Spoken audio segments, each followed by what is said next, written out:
Okay. So I guess we can start, no? I mean, we're already live and in this Tech Talks area. So for those who don't know what is Tech Talks area, so actually ini-start ko tong Tech Talks area to talk to someone which is on the IT industry, no? Na makapag-share ano ba yung mga thoughts nila about sa tech industry, like sa career, sa programming language and other stuff and so on. So now we're back, no? We're back into Tech Talk serye. So for today's Tech Talk, so we're pag-uusapan natin stay relevant, navigating software engineers fast lane. So it's more on papakinggan natin ano ba yung thoughts nung speaker natin for today. But before that, kailangan natin introduce muna sino ba yung kausap natin ngayon, sino ba yung guest natin for the Tech Talk serye. So for the Tech Talk serye, um, um, si Boss Edney Alcazar is actually a senior software engineer and also a tech lead sa wait, where's that? Sorry, hindi ako prepare, no? Pero teka lang guys, kukunin ko lang yung information natin. Ganun talaga. I mean, hindi tayo structured eh. Okay, so one Yep. more time. One more time. So I'm gonna introduce to you guys Boss Edney Alcazar is a senior full stack software engineer and also a tech lead at EYGDS Philippines. So he also have 12 years experience, so mas mataas yung experience niya sa akin sa IT industry na for sure marami tayong matututunan sa mga thoughts niya about sa topic natin for today. And he also uses tech stack of Node.js, Angular, React.js, SQL, and so on. He has also experience working outside the country, which na-deployed siya doon sa Malaysia, sa US, Sweden, Mexico. So meaning, sobrang experience na talaga ni Boss Edney in the IT industry. And also, he currently exploring the AI industry right now. So yeah, without further ado, Boss Edney, just give your introduction or something you wanted to share before tayo mag-start dun sa topic natin for today's Tech Talk series. The floor All is right. yours. So yeah. Okay. So thank you, Boss Rod, for having me here sa community mo and dito sa Tech Talk series or Tech Talk serye. So yun, sa wakas natuloy na. And Yeah. ayun, magandang umaga, magandang gabi sa lahat ng nakikinig, nanonood, followers, subscribers ni Boss Rod. So yun, it's a great opportunity. So thank you very much, Boss Rod, for having me here. So ayun, so thank you for having me here to share my knowledge and my insights about some things on our field sa IT, particularly sa software development. So ayun, so for the topic, so sorry, I will briefly introduce myself first. So kanya nabanggit ni Boss Rod, so I've been in the industry for 12 years already. So medyo matagal na. Kita naman dito sa sa buhok natin. So battle scar siya. So ayan, nandiyan yung mga stress. Pero yun, so ayun, di naman di naman siya to discourage, but di naman lahat magkaroon ng ganitong hair. Pero running joke kasi siya, 'di ba? Like, 'pag na-stress sa work, so ayun. Pero kidding aside, so I have a diverse expertise on different technologies, C Sharp, front-end technologies, JavaScript, TypeScript, Angular, React, and Node.js. So I really like to explore new things, learning new technologies. So yeah, I believe that's the thing na meron ako, kaya medyo tumagal ako dun sa industry na 'to. And outside work, so hobbies ko, I'm not into online games or any computer games, but I do love physical activities, so more on sports ako. So basketball, billiards, um and biking. So yeah, that's about me. And for the topic, for for today's session. So staying relevant, navigating software engineering's fast lane. So as you all know, 'di ba parang very fast-paced yung industry natin, particularly software development. Here and then there will be new technologies that will pop out. Um, yung mga existing programming languages talagang nag-evolve siya over time. So, Boss Rod, ano ba? Can I continue or Yeah, do you want to? pwede na tayo mag-continue. So, I believe you have pointers to talk about Mhm. yung related sa topic mo. So, we can start with that. And then, while Okay. you're discussing yung mga yon, possible, pwede tayo nang magkabatuhan na nun. Or if ever there is a questions, Yep. we can read the question and give our answers. Okay, correct. I agree. So yun, just to continue, yun yeah, as I've said already, very fast-paced yung technology and yung software development. And with that, parang very exciting yung field na napili natin. So I believe most of the viewers here are in the field of IT, or maybe someone is trying to start a career on software development. So dahil nga exciting siya, and as we all know naman, software development is one of the, or being a software developer is one of the highest compensating job in the field of IT. So talagang naka-attract siya ng maraming individuals uh, to start a career or to have a career on. And yun nga, minsan parang yung iba tingin sa software development is madaling pasukin. But to tell you honestly, hindi siya madali, unlike with other professions. So it's not so don't get me wrong guys, it's not to discourage you. So kaya we have this session to give you some points and have a framework to work on para you can you can stay long on this career and have a successful one. So I'm not successful yet on this career. I'm still working on it. But yeah, we will work together. We will share our experiences, knowledges para hopefully we can inspire you guys to be competitive and accelerate your career sa software development. So, for the discussion point, so first we will discuss on how to build your knowledge portfolio, which is very important. And second, we will discuss on what are the career paths you can take on the software development. Third, pag-usapan din natin kung ano ba yung mga magiging trends sa software development for at least 2 years para, 'di ba, pagkaroon tayo ng idea what we can work out or what we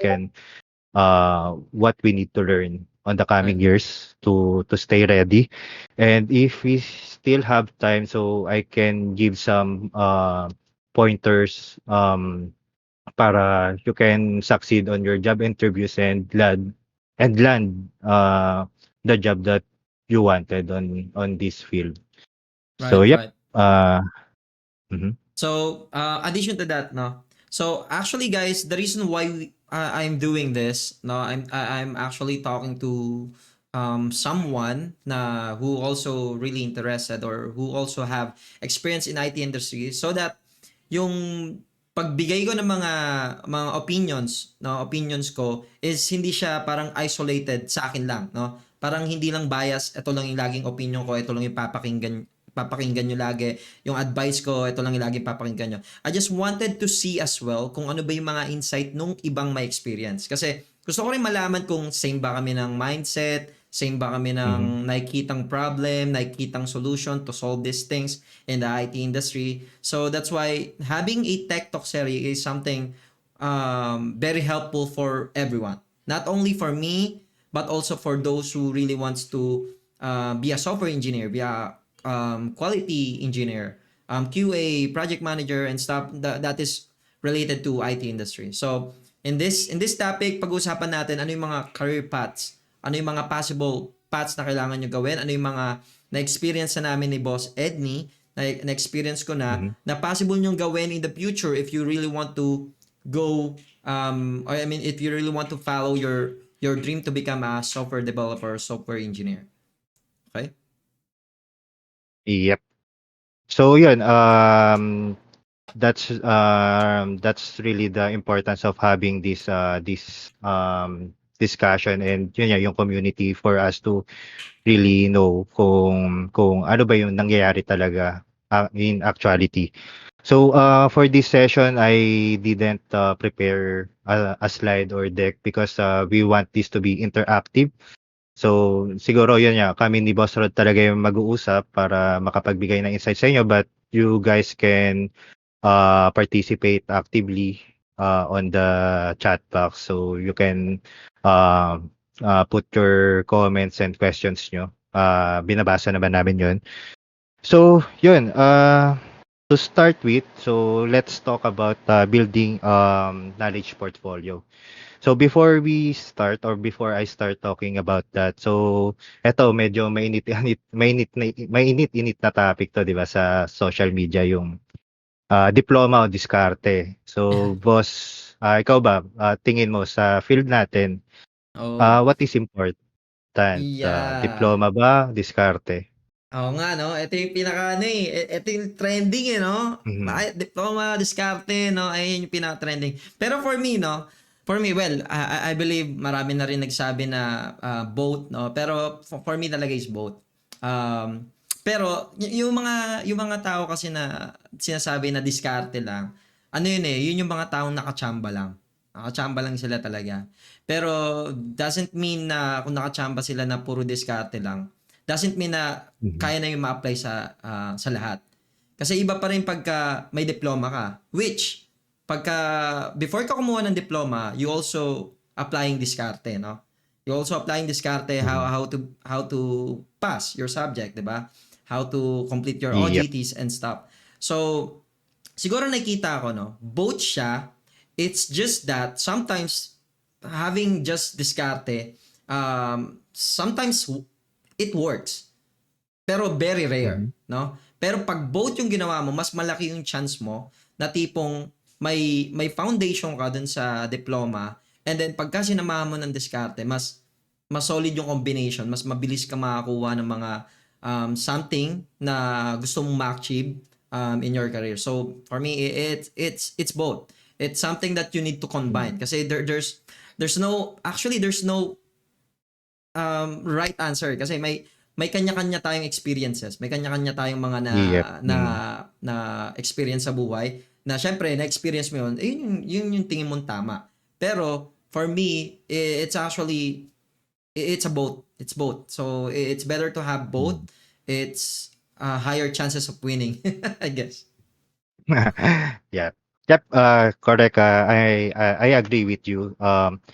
So talagang well, I'm really speaking dun sa ano natin, sa current structure of work dito sa Philippines. So diploma is really important because it's not because 'di ba, parang nasabi is palamuti lang yan. It's not there just to be there as a decoration, pampaganda lang. So kasi ano yan, parang it's your badge to certify na you learn something, na you know these things, and that is the starting point na for the companies, or for some of future employers to look on you and hire you on the job that you wanted to apply on. Pero 'di ba, yun nga, nabanggit mo na rin yung circumstances or experiences. So not all of us are fortunate to be in academy or institution na due to sa kalagayan nila sa buhay, 'di ba? So it's not the end of the road. So 'di ba, parang that's why we have to work hard. We have to gain wisdom, magkaroon tayo ng diskarte. But yeah, we if we combine it, it's really hard to take that away from you. Talagang there's no way but to really succeed or advance on your chosen field. So just speaking on my experience, I didn't have good grades on college. So I really need to step my game high pa nung nag-start ako sa career ko as a developer or sa IT industry. Kasi 'di ba, parang na-post mo 'to Boss Rod, Mm, a week ago na tingin nyo ba parang saturated na yung industry right. natin? So That's right. parang, um, yun yung nagiging ano, yun yung parang impression ng iba kasi parang nahihirapan silang ano, maghanap ng work or to have something na kung gusto nila mag-advance sa career medyo mahirap. Ba't kaya sila nahihirapan? Yun yung tanong ng iba, 'di ba? So now, on this part of the session, so let's talk about yung on building your knowledge portfolio. Kasi that's really one of the important step to to to stay relevant and advance on our career. So, ikaw boss, before ako magbigay ng point, so how do you stay updated ba? Paano ba yung ano, Mm, motivation mo or paano ka nag um, naghahanap ng bagong matututunan? Ayan. right. Ako, paano ko ini-stay yung sarili ko to become relevant, I mean, stay relevant sa IT industry is actually there's a lot of platform that I use. Mhm, Maybe ginawa ko na siyang hobby actually. Since I'm doing coding and doing programming in my daily, right? So I also make upscaling as my hobby. So what do I mean by that? mhm, Um, what I'm doing in my free time, basically kahit nakaupo ako, kahit nagsa-cellphone ako, nagbabasa-basa ako like sa Twitter. I'm just updating ano ba yung possible, ano ba yung nangyayari ngayon sa front-end world, back-end world, mga programming mhm, languages and stuff and so on. And ano yung mga nangyayari sa current thing like sa AI and stuff. So nagbabasa-basa lang talaga ako. So hindi ko siya, sometimes hindi ko siya dini-deep dive. Ang gusto ko lang talaga maging aware lang ako. As long as maging aware lang ako, enough na ako doon. And then if there is something na kailangan ko siyang gamitin in the future, kailangan ko siyang gamitin in some time, that's where I do deep dive doon sa specific topic na yun. So more on basa ako sa Twitter, more on basa ako ng documentation if there is a new programming language or library, more on node ako sa YouTube as well. So there's a bunch of resource outside, especially in the internet. It's really up to you mhm, if you do really want to be updated kung ano bang nangyayari. Kasi yun nga, nangyayari ngayon. So sobrang daming mga outdated na tipong ang kala lang nila need lang badge lang. Need lang ng certification lang. Need lang ng ganto. And then enough na yun to mhm. become a software engineer and find a job and so on na nagli-lead to disappointment. So, yeah. And before that, so we have actually a related question from Charles. Mhm. So, pero would you agree ba na technically, hindi naman talaga kailangan ng diploma kasi even without that badge, a person who has gained the skills can still demonstrate, prove, and show yung skills niya. Kaso it's just that ganun talaga yung setup ng mga kumpanya dito sa na hinahanap talaga yung credential. Ano yung thoughts mo dito? So, Yep. So to answer that, yun nga, kasi yung advantage ng having a diploma is you already have a badge na, hey, napag-aralan ko to. So that's first advantage mo for a company to look on you. Pero 'di ba, not all are having or doesn't have a diploma. So doon papasok yung diskarte whereas you can do other things to prove na alam mo yung bagay na 'to. So you can build a portfolio. So yan yung mga pag-uusapan natin as we go along. Ano ba yung mga puwede nating gawin to really up our game, and increase our competitiveness with regards dun sa field natin. So ayun, to add on that, parang hindi lang sa Pilipinas talaga importante yung diploma, pero most of the countries are really have that structure when hiring or looking for people. But yun, there are ways, 'di ba, na we can work on para we can really prove that we know that particular job description, we know that particular skills, and we can land a good job on the field. So, yun yung mga pag-uusapan natin as we go along. Alright. Ayun.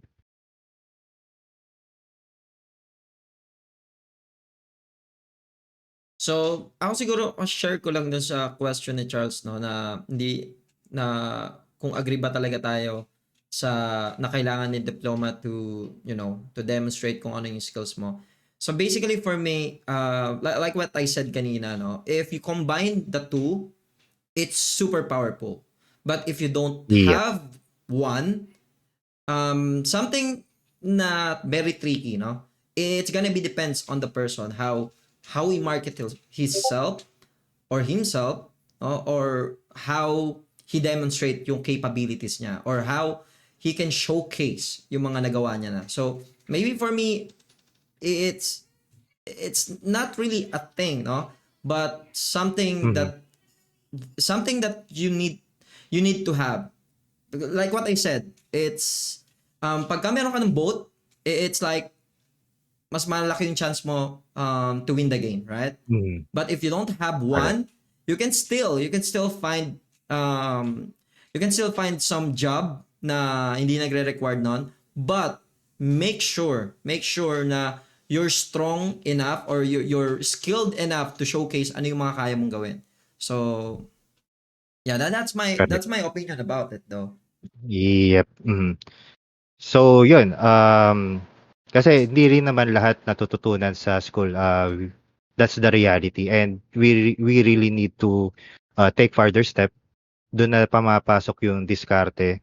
So, yun. Let's discuss more of that as we go along. So, yun. Balikan ko lang yung answer ni Boss Rod dun sa tanong ko on his how he's getting updated on the technology. So the reason I'm asking that is to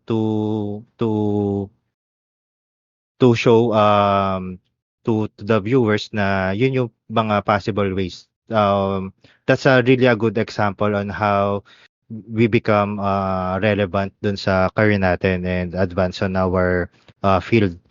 So to continue, discuss ko lang yung mga points that I based on my experience na it could be helpful to someone. Kasi different people, different ways din yung yung learning methods niya. But I curated these points para baka kasi yung iba nakaka-experience ng parang hindi nagwo-work sa akin tong ano na to, tong method na to or tong medium na to for learning. So baka may iba pa. So this will give you some insights or some idea kung ano pa yung ibang ways to build our knowledge portfolio. So first is this is really important. So I wish I knew this when I started my career. So para dun sa nagsisimula and yung sa mga nag-upskill to different technology or programming language. So first is you need to know your identity and build your foundation. So ito it's really important because if you are starting a career sa software development, you really need to know ano ka ba? Ano ba yung gusto mong maging or ano ba yung nakikita mo sa sarili mo dun sa field na papasukan mo. So kasi basing or citing on my experience when I started my career, I just know na parang gusto kong maging software developer kasi yun yung alam kong gawin. Pero I don't know that time kung ano ba yung klaseng developer yung gusto kong pasukan. Hindi ko pa alam yung mga game development, parang game development, business software development, and other things. So hindi rin ako specific sa programming language nun. Basta I know when I graduated from college, I'm good at programming. I'm good on my course or subjects na related sa programming. That's why when I graduated and looking for a job, talagang I insisted that I want to be a developer. But I don't know what kind of developer I will be. So, kaya nung nag-a-apply ako parang nahirapan ako kasi I am applying for this kind of developer but my current skill set doesn't fit. Kasi hindi ko na-workout kung ano ba yung identity ko, kung saan ba yung ano ko, saan ba yung kapupuntahan ko. So, knowing your identity, doon na papasok yung paano mo i-build yung foundation mo. So, when building your foundation, you really need to start on kung ano yung alam mo. So, for example, in my case, um, doon sa institution na pinag-aralan ko, so mostly Java. Java yung um, tinuro sa amin about programming. So, I can start a foundation on that. I can further enhance my skills on Java so that I can easily land a job with programming using Java as my base skill set. So, ayun. So, once you build your foundation, it's really important na, ayan, sorry. It's really, it will be really easy for you to learn other things um, or other technologies. So, yun. So, may question, no? Ito yung Mhm. pinaka normal or laging tanong ng Mhm. mga nagsisimula, no? Kung Mhm. papapiliin ka daw, um, programming language 1, programming language 2. Or let's say for example, ito nag-comment si Boss Celine Donichi. Java or Python? I'm Mhm. just curious, how do you take these Okay. questions? So, based dun sa ano, dun sa points ko, 'di ba? Parang start on your foundation. So, based on my experience, graduate ako knowing Java. So, I have a strong foundation already sa Java. So, when I am looking for a job or if I will start on a career, I will basically, pinaka-safest I will build my my career on Java. Yun na yung foundation ko eh. I have um, strong skill set on that already. I'm not really saying na strong na kasi you're just starting a career on it. But yun na yung ano eh, natutunan mo. Pero you can still check the market, 'di ba? Parang ano ba yung nasa trends ngayon. So if you think na Python is something na it can provide a job easily for you, then yeah, you can start learning Python. So it's not hindi ko naman kino-close yung ano na dapat kung ano yung natutunan mo sa college or sa school is yun yung sisimulan mo. Yun kumbaga when I say build on that foundation kasi yun na yung tinuro sa inyo sa school. So malamang yung concepts about programming like building algorithms, data structures, natutunan yun using Java. So when you will start learning new programming language na tingin mo interesting sa'yo, hindi na magiging mahirap sa'yo kasi you have that foundation already. But yun, it depends sa situation. Alright. Ayun. Yeah, I agree. I agree dun sa mga sinabi ni Boss Ed, no? So, start learning kung saan kayo mas comfortable or kung saan yung may foundation na kayo. So, that's the very first answer to that question. Programming language 1 or programming language 2. But basically, this Mhm. question is only for mostly or madalas lang to nangyayari sa mga nagsisimula. Kasi if you already have the Yep. experience, no, if you already have the experience working as a software engineer, as a senior software engineer, picking a programming language is like um, hindi siya nagme-make sense. Hindi siya nagme-make sense. Why is that? Mhm. Kasi parang ito lang yan eh. For example, you're gonna build something, no? You're gonna build something and you have already 2 years experience working with React or something, no? And then, you need to build the product. So ngayon, pag kami nagtanong sa inyo, anong gagamitin nyo? React or Vue or Angular? Mhm. So, anong pipiliin mo? So, as a software engineer na meron ng 2 years experience working as a React developer or as a React developer, syempre, the No-brainer. answer, React na agad.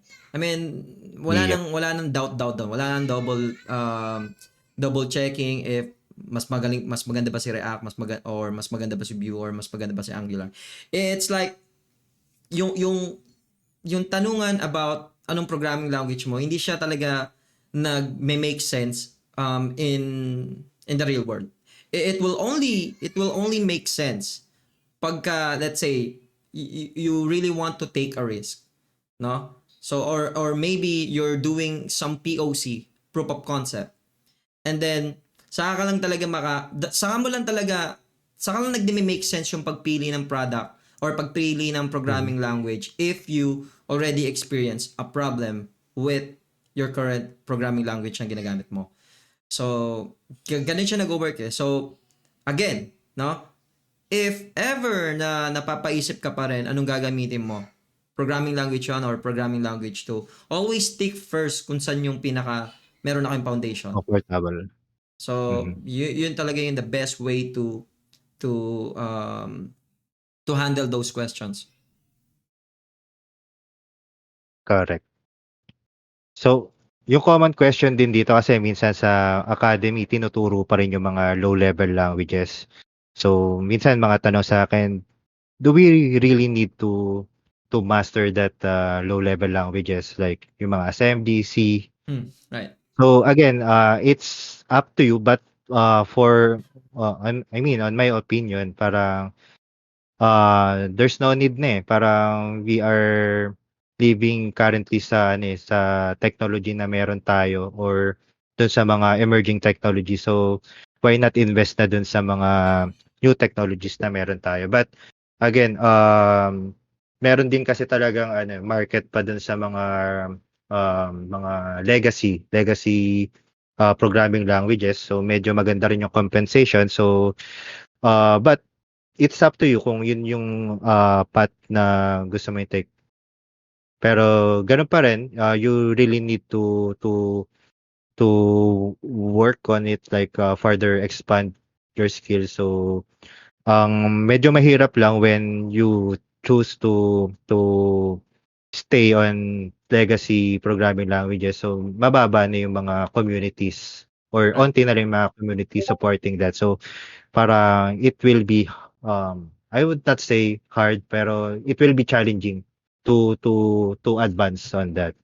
So kung if I will ano parang ang masasuggest ko is talagang we start learning yung mga new and upcoming technologies. Right.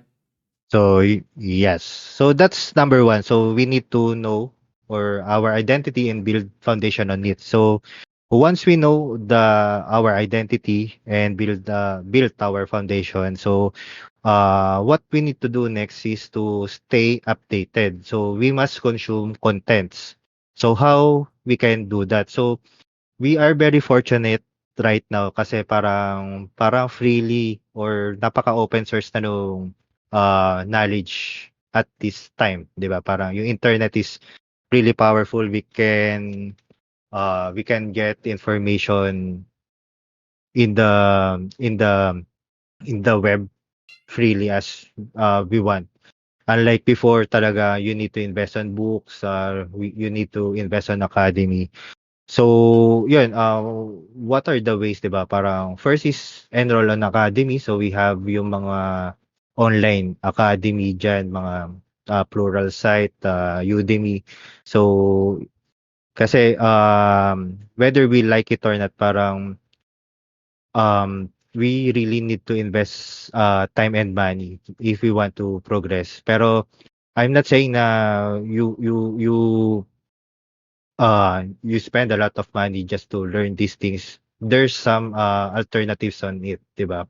So meron tayong mga ano diyan, free seminars, meron tayong community kagaya nito, and that offers yung ano, yung mga free tutorials and seminars so that you can uh, stay updated dun sa current trends dun sa technology natin.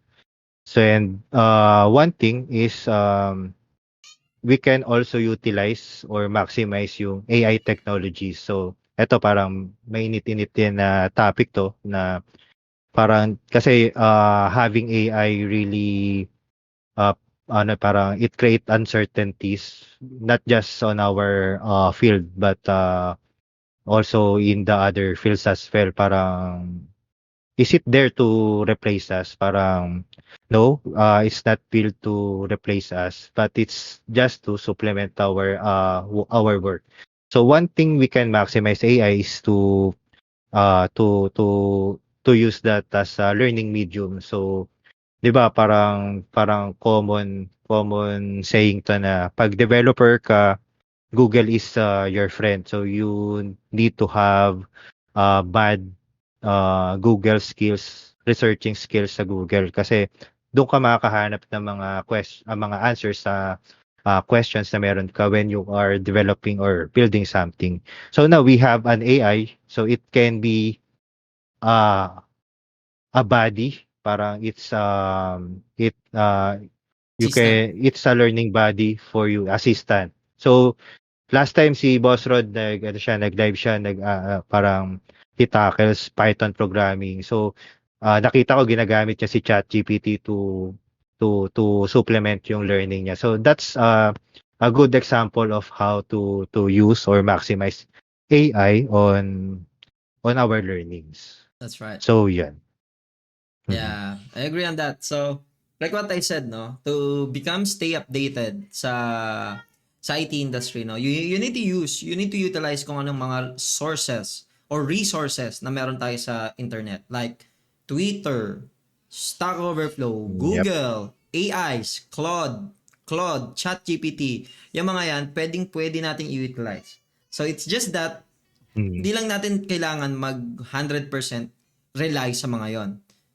Kasi nga, like what I said, no? Yung mga AI and other stuff, no? Hindi sila 100% reliable when it comes to returning kung ano yung mga questions nyo and stuff. You still need to evaluate kung tama ba yung binigay nila sa inyong sagot. That's why ang kinagandahan lang with AI is mas mabilis, no? Like before, do this, 'di ba? Parang can you do this? How to do this? Isa-isa pa natin yan sa Google. Check natin mga Stack Overflow, yung mga links, di ba? Pa isa-isa. Unlike ngayon, meron na tayong mga AI na pwede gamitin na magbibigay na ng actual code, no? So, doon na yung concept. Doon na yung concept. Ang kailangan nyo lang gawin is evaluate, check kung tama ba yung concept, and then if the concept is right, then do the actual thing. No, hindi siya yung tipong pagka sinearch mo to, copy then paste. Wala nang Mhm. intindi. So that's the wrong way of using AI, no?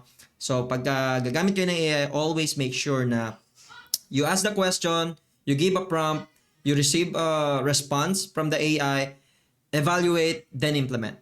That's gonna be it. That's gonna be the workflow that you wanted to follow to make sure to utilize yung power ng mga AI as of today. So kaya yung mga Devin stop, huwag kayong matatakot doon. So hindi tayo mare-replace doon. Never ever.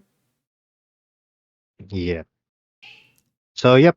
So those are the things that you can do para maging stay up to date dun sa field natin or sa technology.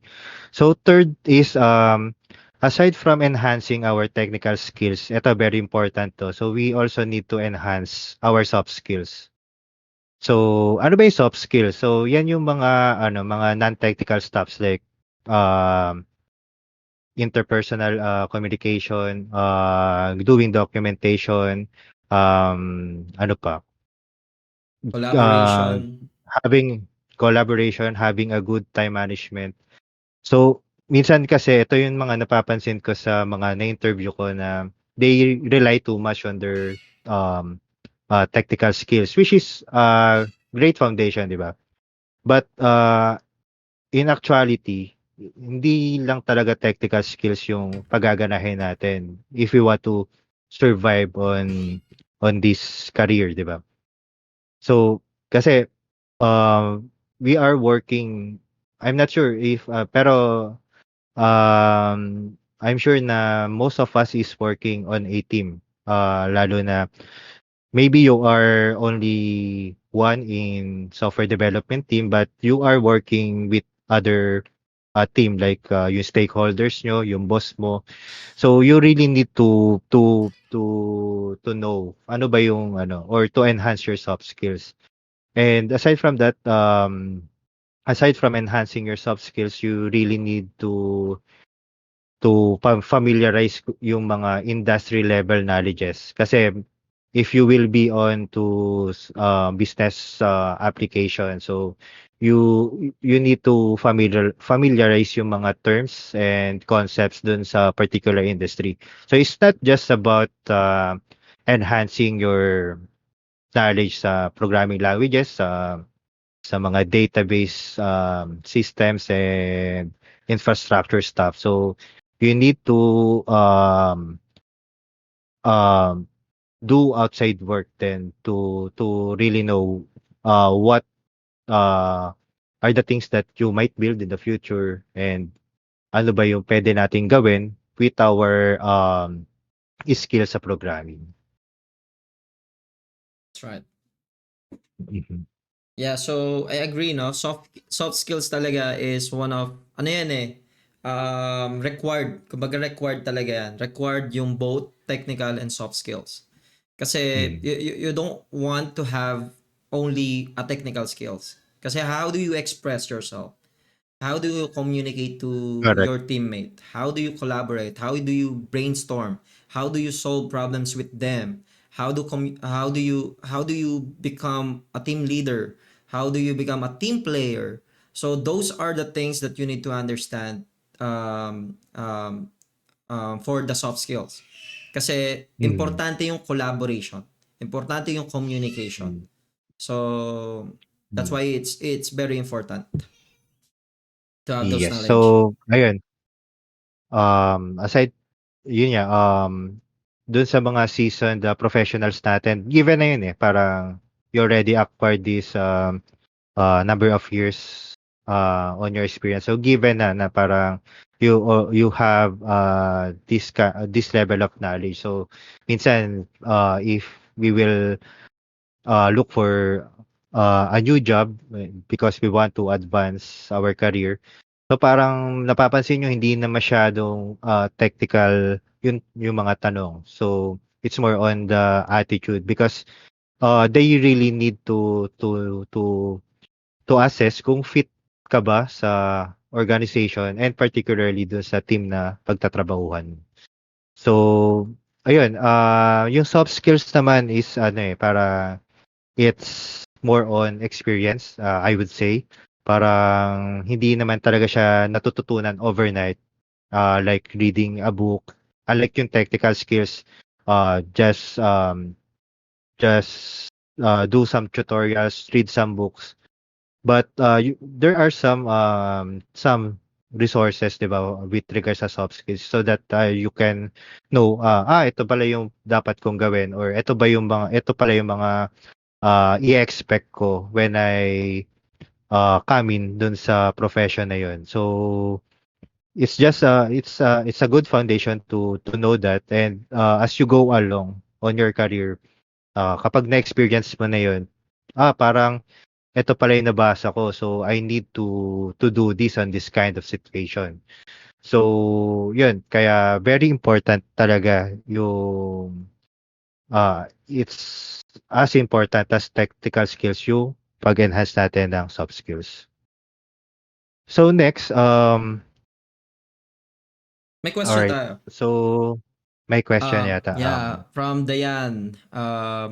My question lang po regarding dyan. Important po See, important po technical and soft skills, but for the job application po may napapansin po ako na ang feedback is no need na daw po ng soft skills to be included in the resume.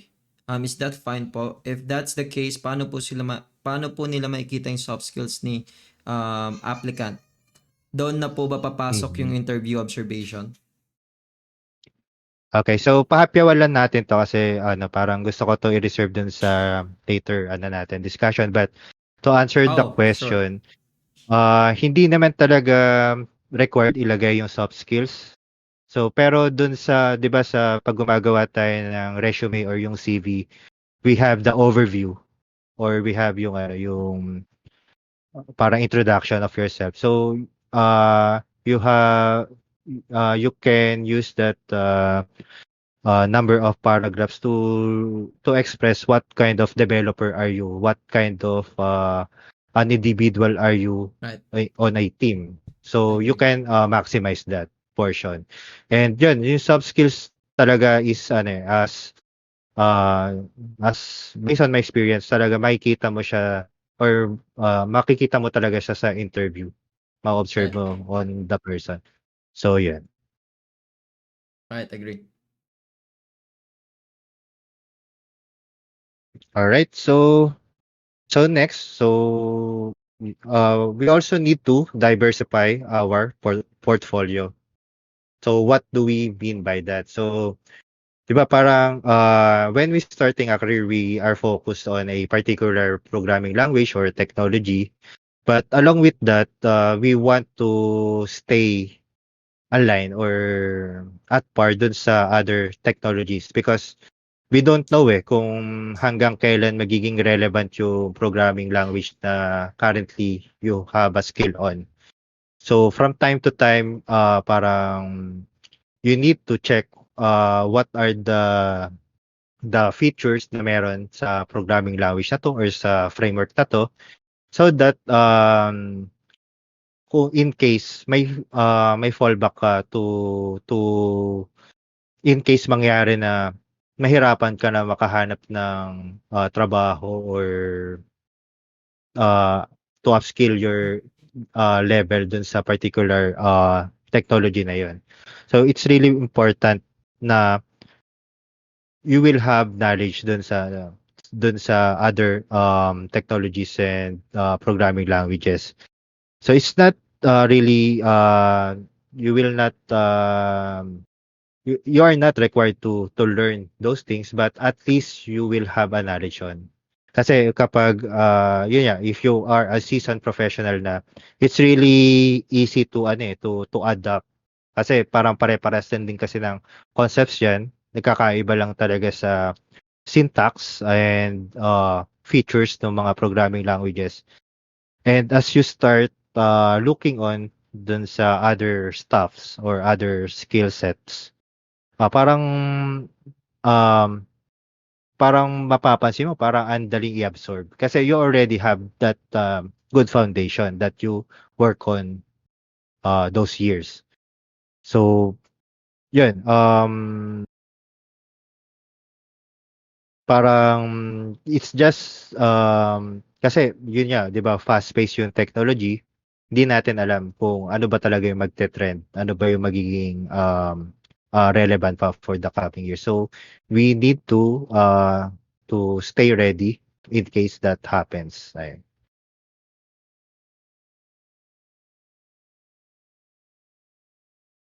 All Nice. right. So, boss, may dadagdag ka ba or All good. all right. So next is we can join communities. So yan, something like this. So it's really good to have a community. So that is where we can express ourselves, ask question, learn new things. So, 'di ba, as I have mentioned already, sometimes hindi may iwasan na ano na maglalabas ka ng pera just to learn new things. Lalo na if you are um, learning cloud technology, so like Azure. So you have uh, you really need to have a budget for that kasi parang since pay as you go siya, you need to pay. Pero if you have a community, parang sometimes they can offer you like you can use my account or something like that. So not all cases is like that, but on communities you will be able to experience na hindi mo ma-experience individually kasi parang masarap matuto kapag may kasama ka, may kasabay ka, may kausap ka. So yun, 'di ba, like this community, parang if Boss Rod share something, post something on his FB page, parang it's really great thing to see na parang maraming nagpa-participate sa comment section. They throw their opinions on it, and that's the beauty of having a community. So kapag medyo nahihirapan ka on solving a problem on your projects, 'di ba? Parang you can rely on the communities, right? Right. So actually nakakatuwa nga no kasi yung before no nag-start pa ako parang 3 years ago. Dati may mga community na ng ng IT pero parang puro FB group pa lang, wala pa talaga mga FB page, wala pa mga Mhm. YouTube channel and stuff. So nung nagsisimula pa lang ako gumawa ng Boss Road TV no nung sa YouTube is actually the idea is to really help the fellow Filipino programmers to learn programming without having a language barrier. Kasi napagdaanan ko siya eh. So parang hirap talaga ako sa English before. Parang hindi ako nakakaintindi talaga ng English. Mhm. So most of the time nanonood ako ng tutorial and then pina-follow ko lang talaga yung tutorial tapos hindi ko naintindihan kung ano yung mga sinasabi. Pina-follow ko lang talaga. Parang iniintindi ko siya on my own na. On my own ko na siya iniintindi pagka ginagawa ko na yung code. So ngayon nakakatuwa lang kasi nag-start ako noon, nag-create na ako mga Tagalog tutorial which sobrang cringe ng mga sobrang old ko yung mga una-una ko pang tutorial na na-appreciate nila na there's a lot of students, there's a lot of other people na interested sa programming na nagsusupport sa channel and then na habang yung tipong na appreciate na nila ang dami na nagpa-follow and stuff. That's why nag-build na ako ng community. And then doon na nag-start na pag-build ko ng community which hindi ko siya natuloy last time since nag-focus na ako on the career. Pero nung nag-start na ako ng community, nakikita ko sabi ko, okay, parang kaya naman pala. Kaya naman palang magkaroon ng tech community. Which ang kinagandahan ngayon, which may mas marami pa nga mas sikat sa akin na ang dami ng tech community ngayon na nagbi-build, na nagpa-form to help those fellow Filipino programmers na gusto talagang mag-learn ng programming. Na tipong Tagalog na, mag-share na may mga experience and nagkakaroon na ng mga YouTube tutorial, nagkakaroon na ng mga TikTok and other stuff which yun yung sign na nagiging healthy yung tech community dito sa Philippines. So I think the challenge now is to make the community to level up more yung To level grow nung farther, no? to grow more kasi if we actually compare the community in the sa ibang bansa no and then community ng Tech PH, so well there's a lot of talented Filipino programmers here in the Philippines. It's just that wala lang silang time to share their knowledge or they are not interested to share their knowledge. But basically, sana yung magiging goal or sana yung maging in the future ng tech community is to tawag dito parang to achieve more growth sa current status natin kasi current na nangyayari is just more on the introduction level in the beginner level and stuff no. So I actually hoping na um, from time to time sana nag-start na tayo mag-level up pa ng mga contents and other stuff. So I'm not saying na kailangan yung contents natin is very perfect and so on, but we want to make sure na yung mga contents natin is nagle-level up, na tipong di tayo nag-i-stay dun sa always beginner level or sa entry level. So yun na yung pinaka ano ko eh, parang pinaka hoping ako na sana mag-start na yung sana mag-start no after a month or after a year, sana mag-start mag-level up yung tech community in terms of sharing the knowledge sa PH. Yep. And yeah, I mean, So, I actually super happy na ang dami na talagang tech communities na they are really trying, they are really doing their best to give good contents, give or share knowledge to the students, to non-tech or career shifters na gusto mag-learn ng programming. So ang dami na nila, which I'm actually really excited to meet them, syempre, and to collaborate with them, and also to work with them. So, yeah. yep. So I really admire you, Boss Rod, on that building this community. So kitang-kita ko naman yung support. So palakpakan din natin yung mga followers mo and those who are supporting this community. So it's really a good avenue for us to level up yung quality of software development dito sa Philippines. So as a matter of fact, talagang uh, way back 2020 nung pandemic, parang I tried also to create contents related dito sa career natin. And one of those videos that I watch is yung kay Boss Rod. So na-inspire ako kay Boss Rod to create contents, but unfortunately medyo nagkaroon kasi ng ano nung when I created contents, parang nagbukas siya ng pinto sa akin sa mundo ng freelancing. So parang um I explored that path, kaya medyo nawala ng oras, Nawala. but yun, I'm grateful on this opportunity of having me here, Boss Rod, sa Tech Sure. Talk mo. At least I was able to share Sure. my experiences and knowledges. And yeah, patuloy natin supportahan si Boss Rod on this initiative. Right. So yeah. So thank you. Thank you for that. So actually we already have 1 hour session, actually 1 hour session ng TikTok natin, and I'm sure may mga gagawin pa rin si Boss Ed. Siguro kukuha lang tayo ng at least 3 questions, no? Okay ba sa iyo, Boss Ed? Mhm. Okay. Okay. All right. All right. So kuha tayo ng 3 questions. Guys, pwede na kayo mag-comment, no? So mamimili na lang kami kung ano yung mga question nyo na um, uh, kung ano man yung mga interesting question nyo. Siguro unahin natin si Sorry. si Boss Jarbil Menor, no? From your perspective, apart from generative AI, which other technologies do you recommend to explore? How do you stay relevant and how do you read what's not? What's hot or what's not? I'm not just sure what's hot So, nakalagay dito.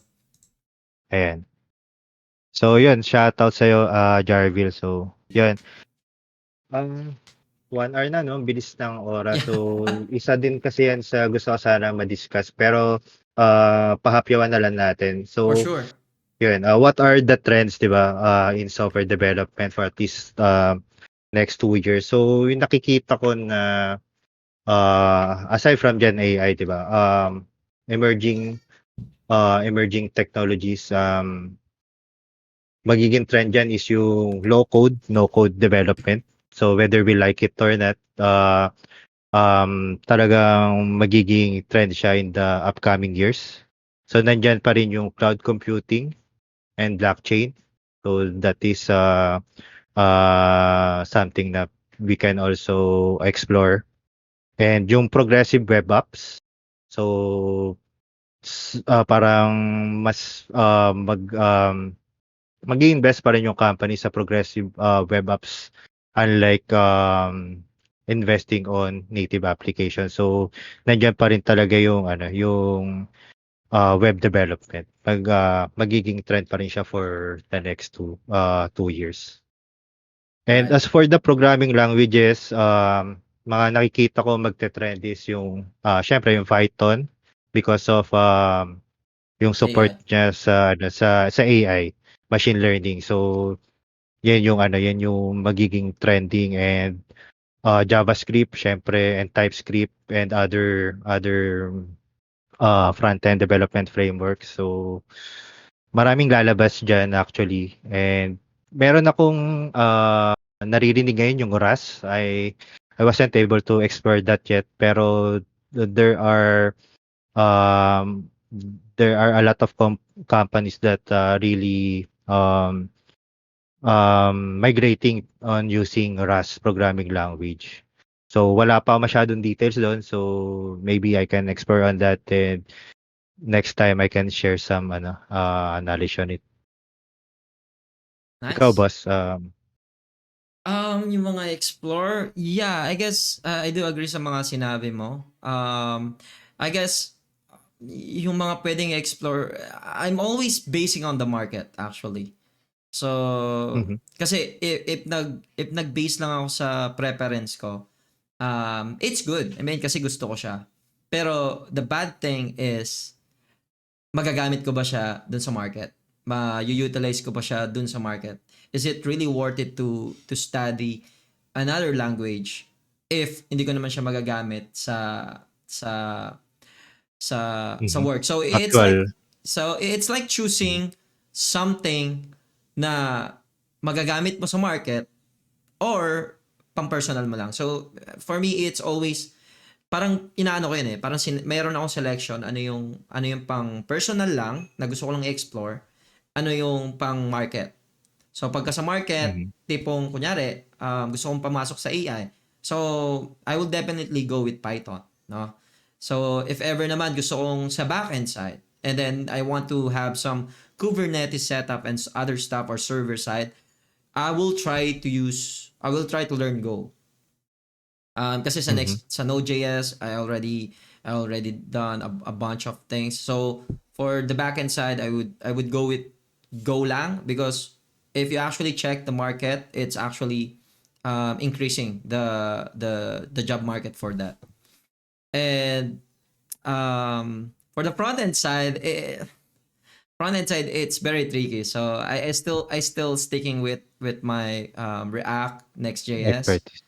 And then for the Vue, Angular, or other like Solid.js, Vue, Svelte, and other stuff, it's, I mean, hindi ko pa siya nakikitang i-explore pa ulit mag-explore pa ulit ako kasi at the end of the day, the output is something that matters. Not really the programming language because the clients don't know, I mean, and they don't really care how do you build it?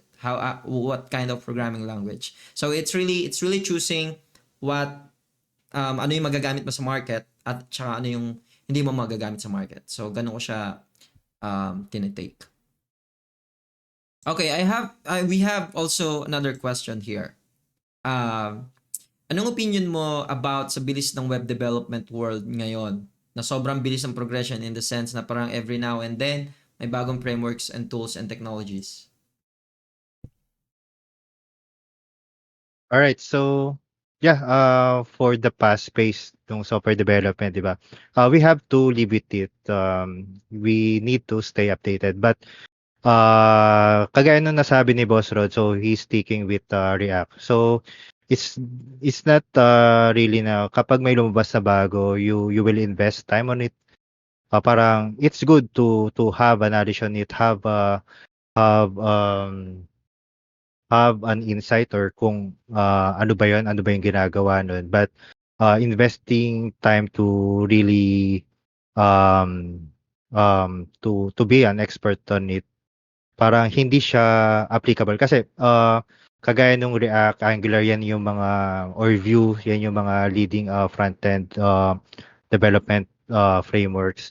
So it is there to stay for a long time. So may mga community. So parang they continuously enhance the features of those frameworks. So ayun, parang wag kayo masyadong ma-overwhelm kung may lalabas na bago.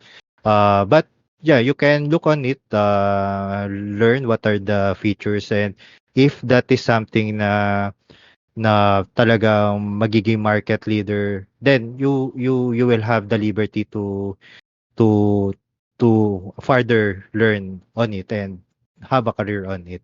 But syempre, yun nga, if you have a foundation on the previous technologies, 'di ba? It will not be hard for you to start on it. Kaya yun, tip ko lang is don't be overwhelmed on the fast pace. Just learn how to live with it. Yeah, agree. So, it's kind of the same take with me, no, kung ano yung sinabi ni Boss Ed na pagdating sa bilis ng web development ngayon, no, ang daming lumalabas agad parang after a month may bago na namang frameworks and stuff, no. But it doesn't mean na kailangan nyo siyang matutunan agad. So, kaya na-overwhelm lang naman kasi yung iba na tipong, okay, let's say for example, no, ako student ako or let's say junior programmer ako, junior developer ako. May lumabas na bagong framework. So, na-overwhelm sila kasi parang nape-pressure sila Mhm. na dapat alam ko to. Dapat na-learn ko na Mhm. to. Which is dapat yung mindset mo is like, okay, may bagong dumating. Nice, nice. Parang ganun lang. Kasi always remember, no, na pagka may mga bagong dumadating na frameworks, may mga bago na ang tagal pa niyan bago mag-mature. Sobrang tagal niyan bago mag-mature. Na tipong ang tagal pa niyan bago Correct, ma-appreciate correct. ng mga business, no? Kasi Mhm. kahit ako kunyari ako, may business ako, no? May business ako. And then gagawa ako ng isang application. Do you really want to risk dun sa mga Mhm.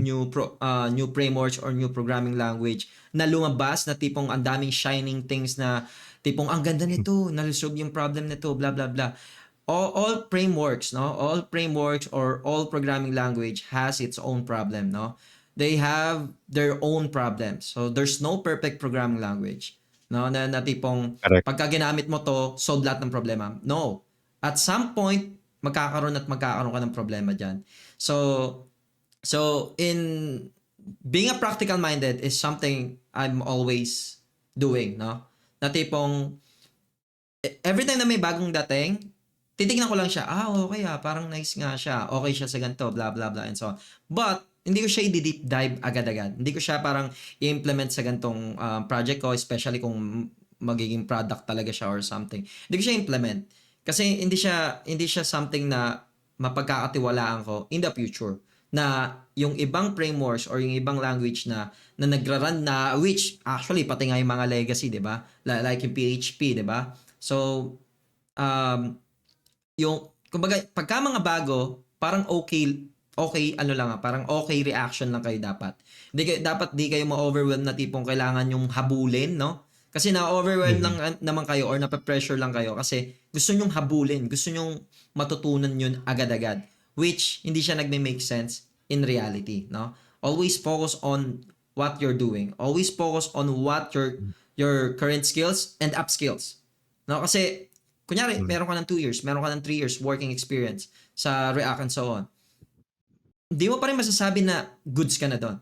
There are some points na hindi mo pa rin hindi mo pa rin ma-perfect yung implementation, which you can't really, there's no really perfect implementation in any programming language. Maybe sasabihin pa nila, 'di ba, may mga clean code architecture and stuff, but this is off topic, pero like what I said, if there's new frameworks, if there's new technologies na pumapasok, ang always dapat na reaction lang natin is okay. It's okay, there's a new thing, and then blah blah blah. So let's just wait. Let's just observe kung magmamature ba siya Mhm. after 3 years, after 1 year, kung mare-recognize din ba siya ng market. If na-recognize na siya ng market, yeah, that's where you start deep dive on those new frameworks.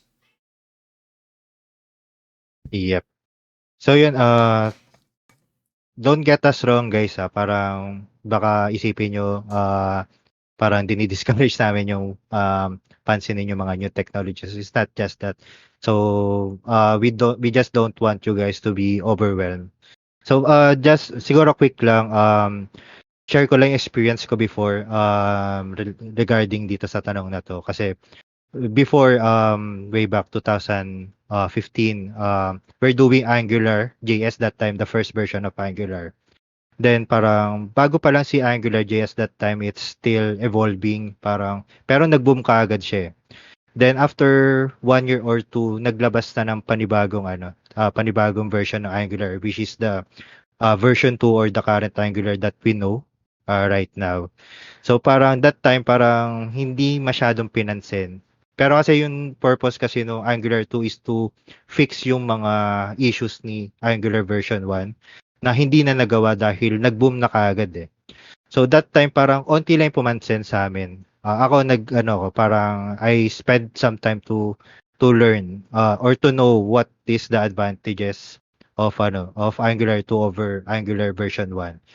So dahil nag-invest ako doon, parang naging fruitful siya sa akin over time kasi biglang out of support na si AngularJS. So I was able to help the company to migrate to the dun sa new version. So I designed yung migration architecture, and ako yung nag-train dun sa team namin. So it's really good thing na you will have some time to learn the new things, but yun sabi nga ni Boss Rod, don't invest too much time. Don't be overwhelmed on it.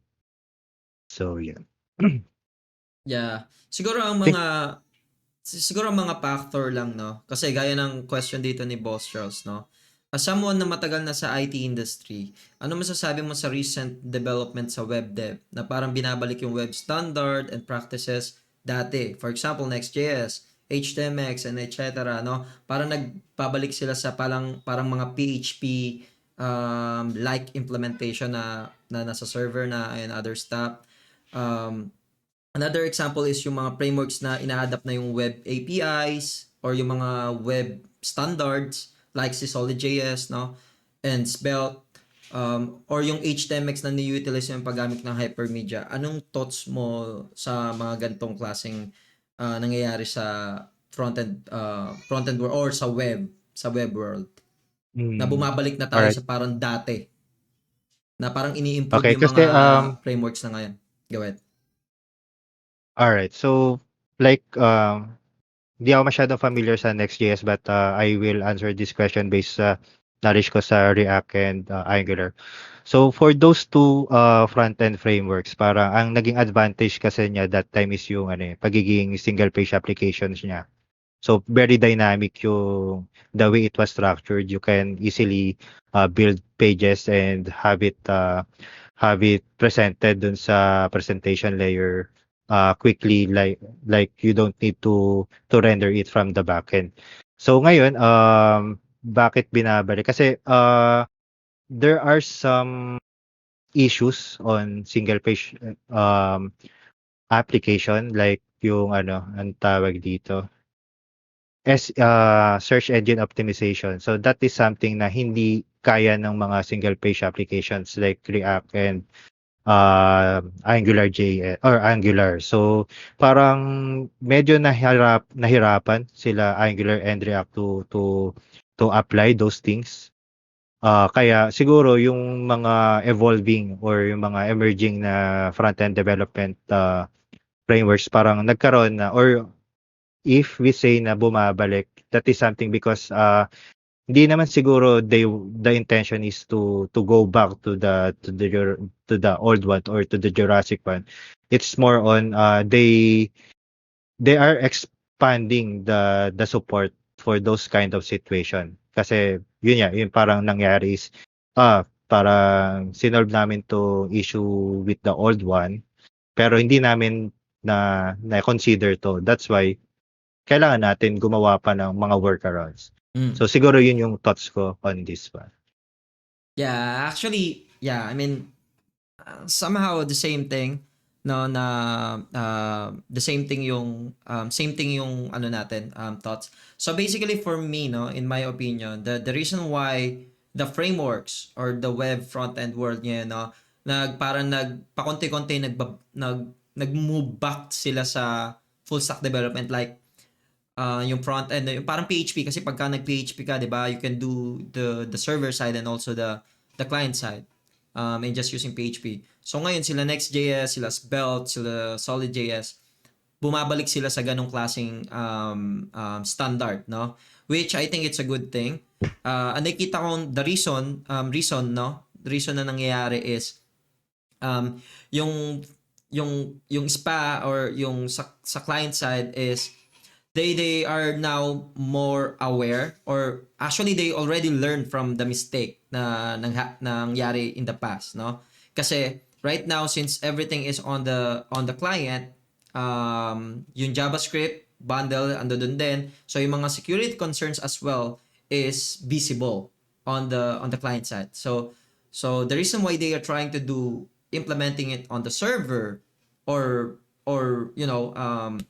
implementing or making a hybrid framework that can handle back or server side and also a client side, is to solve those problems na experience na natin in this 5 years 5 year experience working with React, Angular, Vue, na tipong ito na yung mga possible na sagot, kasi nag-i-innovate talaga yung nag-i-innovate talaga yung technology. So we actually always learn from the past, no? And we also learn, we actually find the mistake from the past, and we also learn from the past as well. Kasi kaya lang naman nila nakukuha din yung mga idea nowadays is because there are some older articles din na sinabi na to pero hindi nasunod before, na nag-start pa rin tayo to build JavaScript frameworks and stuff, SPA and so on, no? And then they are going back to the old ways, which I think it's not really going back to the Jurassic part. I agree with you on that part. But what they are doing actually is improving it. Na tipong you can now Correct. use just one technology to do Right. Mhm. almost everything you need on the web. You can secure it by doing it on the server side. Para lang sa server side lang yung tipong mga debugging mo, lahat ng mga security stuff, security reasons is everything on the server side para hindi siya na-inspect sa client side. And then Mhm. do the client side as well in just one framework na gusto mo magkaroon ng animation and stuff. So for me, they are just improving the technologies. So they are not really going back to the past, but Mhm. what they are doing is they are really improving it. And they are actually, since nalaman nila yung mga mistakes sa past, alam na nila kung ano yung mga Mhm. possible solutions na pwede nilang gawin in the coming, in the future, and also in today's days actually. So Correct.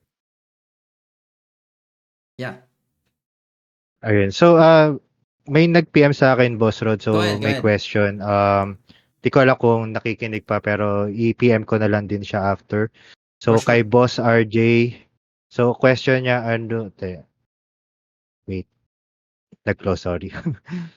Ayun, so the question is, any programming language na may recommend mo na dapat or pwede kang tutukan? Ikaw, boss, what's your Ano ulit answer yung on question? that? Sorry. Any programming language na may recommend mo na dapat or pwede kong tutukan? It's hard. It's hard, no? It's hard. I'm not sure Mhm. kung saan ka nag-start. I'm not sure kung anong programming language meron ka, or fundamental wise anong meron ka. So it's actually, so let's just assume na wala ka pang idea. Na wala ka pang idea. So the first thing that you need to understand is, first, what do you want to become, no? Uh, Correct. gusto mo ba maging front-end? Gusto mo ba maging back-end developer? Or gusto mo maging full stack? Or gusto mo maging cloud engineer? Something like that. So first, know that kung ano yan. And then the second is, let's say for example, napili mo is front-end, just check the market. And for sure, always the common choices that you can get is learning React, learning Vue, learning Angular. Those are the three commons on the front end side. On the back end side, Mhm. what are the common things that you can do? Node.js, Go, Laravel, and C Sharp. So it depends. It depends on you. So there's a bunch of ways to know ano yung possible mo pwedeng i-start. And there's no definite answer for that question. It's always really depends on you, no? Kung saan ka mas comfortable, kung saan ka mas productive. Yep. So yeah, I agree on that, Boss Rod. So, pero just to add on that, so if we will have a definite answer on that, so yeah, it basically depends on the market. And if you siguro ma-advise ko if you're going to start something, siguro you can invest time on the open source. Yun yeah, like sa web development, we have JavaScript, TypeScript, front-end frameworks like Angular, React. So, maganda kasi yung ano diyan yung support ng community. So, yun din yung isa sa i-consider natin if we're going to start learning programming. So, yung support ng community. So, um, kaya it's better to tackle yung mga nandiyan na, yung mga tawag dito, yung mga respetado na in the market. That's right. I agree. Mhm. Yeah, I guess so. We're already over time ng 23 minutes or I guess 20 minutes. So, ano yung Mhm. parang huli mong pahabol na advice to those, diploma, diskarte, things na kailangan mo as software development. So, parang overall na pinag-usapan natin or yung Mhm. topic mo, ano yung parang pinaka advice mo for those aspiring software engineer? So, yep, siguro cliche na yung ano, yung parang just stay updated. So, siguro ang pinaka um, main tips ko lang is just enjoy what you're doing. If you enjoy what you're doing, it's not really hard to progress or advance on the things that you are doing right now. So kung ano man yan, just enjoy lang. Don't overwhelm on the outside factors. Just stay focused and yeah, kagaya nung mantra ko parang ano, just pursue excellence and success will follow. So it's really ano, parang really exciting and very enjoyful yung ano, yung pag-learn ng new things and um aspiring to become better. So that is something where I'm coming from, where my motivation is coming from. That's why yeah, I'm still continuing on learning and being relevant on this field of software development. So yep. Mm. Nice advice by Boss Ed. So, I guess siguro addition ko lang doon kay Boss Ed, no. Um, next thing na kailangan yung i-focus is since nasabi na ni Boss Ed na mag-stay relevant, enjoy sa ginagawa nyo, which is very important, no. Kailangan nyo talaga ng interest sa ginagawa nyo. Kasi pagka wala talaga yung eagerness or interest sa programming, you can't really grow more, no. Hindi ka mag-grow talaga. So, yon. So, always, no, prepare kung ano yung mga napag-usapan natin dito. Prepare the skills, okay? The skills, not only the technical skills, but also the soft skills, no? You need to learn those two. I mean, very important yon, and also always required yon. And the last thing is always build your portfolio, no? Start building something. Build, break, parang ganun lang. I mean, parang build, break lang. Ayun lang yung pinaka flow to really understand how things going, no? To really understand how the things works on specific programming language and other stuff. So, yun, ganun lang guys. I mean, always build an application and put it on your portfolio. It's better to have, or it's better to show something on the interview rather than just showing your diploma or certificate and other stuff, because those things are not enough, especially in the standard nowadays sa IT industry. All right. So I guess we're good. And again, so thank you for being a guest speaker here in Tech Talk series sa Boss Rod community, Boss Ed. And I really appreciate giving time, even though we have some overtime. And I really thank you because, I believe your time is so precious na tipong tayo kasi mga sobrang um, busy na rin tayo, especially we're working, we have families and other stuff. So and you're still effort giving an effort to share your knowledge, insights, and giving advice sa community ng Boss Rod. And I really appreciate that, and thank you for those advices and for those informations. Thank you. Yep. Yep. Welcome, Boss Rod. And yun, very grateful then for this opportunity. Thank you so much, Boss Rod. So, more power on this community. So, sobrang bilis ng oras. Parang hindi ko namalayan. 1.5 hour na. Sobrang dami ko pa sana gustong Ito. i-share. Pero, siguro offline na lang, I'll answer the question dun sa Discord, and kung meron man sa Facebook, I'll answer that. And yun, thanks again. Thank you very much, Boss Rod. So it's For been a long sure. time Hindi. that I did this. So yun, siguro next time if I have time, siguro more technical, or kung meron pang mga questions regarding sa mga ganitong stuff, so we can set up another one. So Yeah, for yun, sure. thank you very much ulit, Boss Rod. Yeah. More So power I sa hope, inyo. no? So I hope hindi pa naman to yung last, no? So syempre possible pa Yep. tayo magkaroon pa ng mga another tech talks. So basically my plan is to have more engaged sa mga tech professional. So maybe in, let's say, no, possible magkaroon tayo ng isang venue na mag-uusap lang yung mga tech professional to just share their Yep. knowledge, just share their insights about the tech world. So yeah. And So yeah, and yeah, anytime, boss, kapag if you need someone, I can give some time para sa community na to. So yeah, it's great pleasure. So thank you very much. all right, thank you, and I really appreciate that, Boss Ed. All right, so guys, Yep. that's gonna be it for this Tech Talk series, and see you on the next one. Bye.